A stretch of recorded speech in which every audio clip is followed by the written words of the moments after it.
Good morning. I'm Randy Barkley, and I'm here with Jeremiah, and we discuss life's hard financial questions, and we try to help you make smart decisions about your money. Randy and I are both certified financial planners, and I'm also a California licensed attorney. We work together at Tricord Advisors, where we help our clients build the life they love.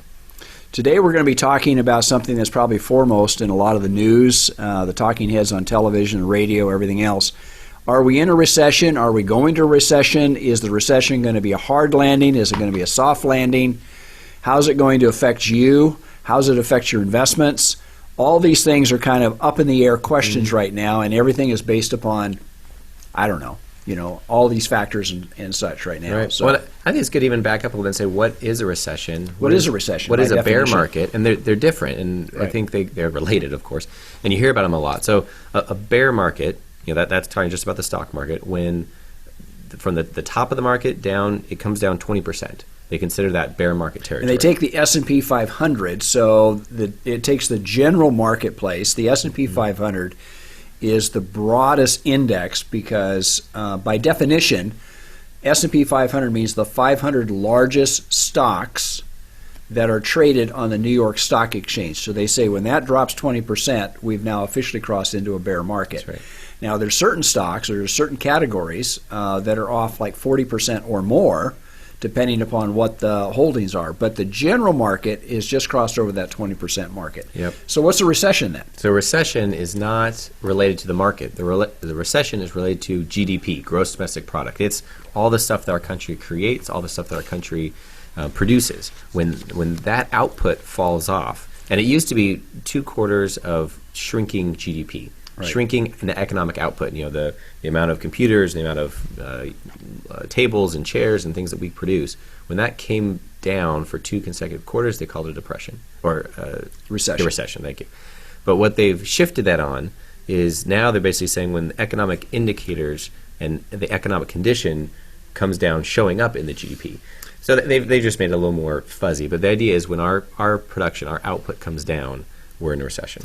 And you've got, of course, the political stance that politicians are coming out and economists are voicing their opinions about what the future is going to hold.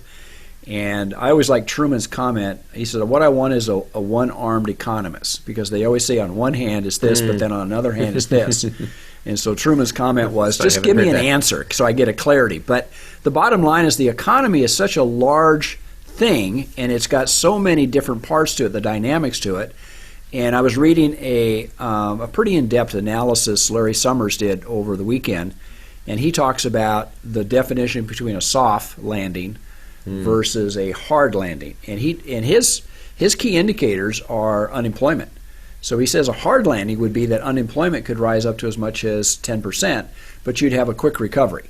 And so it would slow down. It's kind of what we experienced back in the early 80s, late 70s, when Paul Volcker increased the interest rates dramatically in the Reagan administration. Now, again, he's kind of an outlier, but I have to say that some of his comments, I don't think we're going to get through this without having higher unemployment. Now, At what level, I don't know. Yeah, some pain. And the idea of a soft landing is the economy has been heating up and going up, and we're trying to slow it down. That's why we're seeing all these inflationary prices going up, because the economy is just going up, and we're moving forward. So in order to slow it down, they want to increase interest rates and pull things down. But that landing you talk about, whether the economy then tanks or just comes down softly and then continues on with regular growth. Because nobody wants it to tank. Nobody wants it to go down to a hard landing. The consequences are severe. Unemployment goes up, and all of a sudden, if we saw 10% unemployment, that would be very severe. That would be really hard for people. That's right. And the hard part is that some people have said that the Fed has never made a soft landing. Like they've never really accomplished that, because there's a lot of forces at work. And one thing we were just talking about is they were trying to pass the Build Back Better Act and put more stimulus in the economy. And Joe Manchin stepped in and said, and there's another representative or senator from Arizona, I believe, Democratic side, said no. This makes no sense. It just it adds more fuel to the fire. And you made a comment the other day, like, I wonder how many thank you cards they're getting. Probably not enough. But from other senators to say that had they passed the Build Back Better Act and they were pushing more stimulus into the economy, man, we'd be in a position where the Fed is trying to slow down the economy and the administration is pumping in more money into the economy. And the ability to get a soft landing is already extremely hard. It would be so much harder if that were the case. Yeah, I mean, Jerome Powell is speaking before the Congress right now, and his comment is that unemployment is exceedingly strong. In other words, his comment was, we can't get employment any better. In fact, it's causing problems within the system. So if I'm reading between the line, he's kind of saying unemployment can rise a little bit. Yeah. So just slow down the economy enough that people stop hiring. Right. That people who are looking for work are kind of stuck, still looking for work. Wage pressure would come down, right? Yep. Yeah, which, again, whenever you think about these, you always think the winners and losers in the economy, and do we like this, do we not? And at the end of the day, it's likely hard medicine for a better outcome, 6 months, 6 years from now.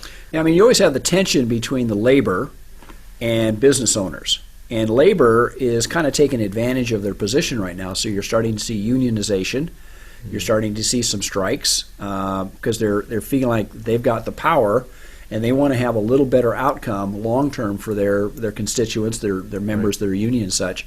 But business is struggling to get the right people, as well as to maintain the wages and such, and still provide a service, that is reasonable for the cost and such. In other words, try to keep inflation down. Yeah. No, it's a tough moment across the board. There's a number of people I know that are looking to hire, trying to hire, desperate to hire, and having a hard time doing it. And not that they're being overly picky, but they're just saying, I'm having to pay people good wages, which most people I know that are business owners are fine with that, but they want to find the right people, and they're struggling. And the two key factors that we look at for inflation right now is energy. It's oil, price of energy, and then real estate. Real estate, they seem to be sticky, and it's causing rents to go up because real estate prices are going up. Now, it's not universal across the entire country, but clearly in our backyard we see it. I mean, the cost of renting an apartment right now is hard. Yeah, we're only in the Inland Empire, Southern California, and rents are just increasing. We're having net migration into our area, even though there's a number of people moving out of to Tennessee, moving to Texas, moving to those other states. Our local region, we're having people from Orange County and LA and San Diego County coming into our area, and it's making it difficult in that we don't have enough housing for folks, and so rents are going up. Fuel's going up. People are driving further than they have in the past. And I just heard earlier this week that mortgage applications, of course, last week fell off when the interest rates jumped up, and mortgage rates went up from like 3 to 6 within a relatively short period of time. But now what's happening is mortgage applications are back in, but they're using adjustable mortgages. In other words, people are going into that 5-year because they're concerned that price of homes will continue to rise and they're going to be out. Yep. So they're trying to get themselves leveraged in as best as they possibly can. So they're using an adjustable rate mortgage. Right. That could be problematic down the road. Right. It might be a good strategy to get in. It could also be, if rates adjust upward, could be really tough.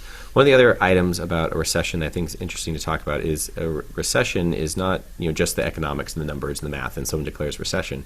It's also part of a psychological aspect is when we think there's a recession, we start acting like it. And we, being Americans, consumers, as well as business leaders and CEOs, they stop hiring and they stop producing as much and they put some plans on hold. So there's a study of different CEOs, and 60% of them expect there to be a recession coming soon.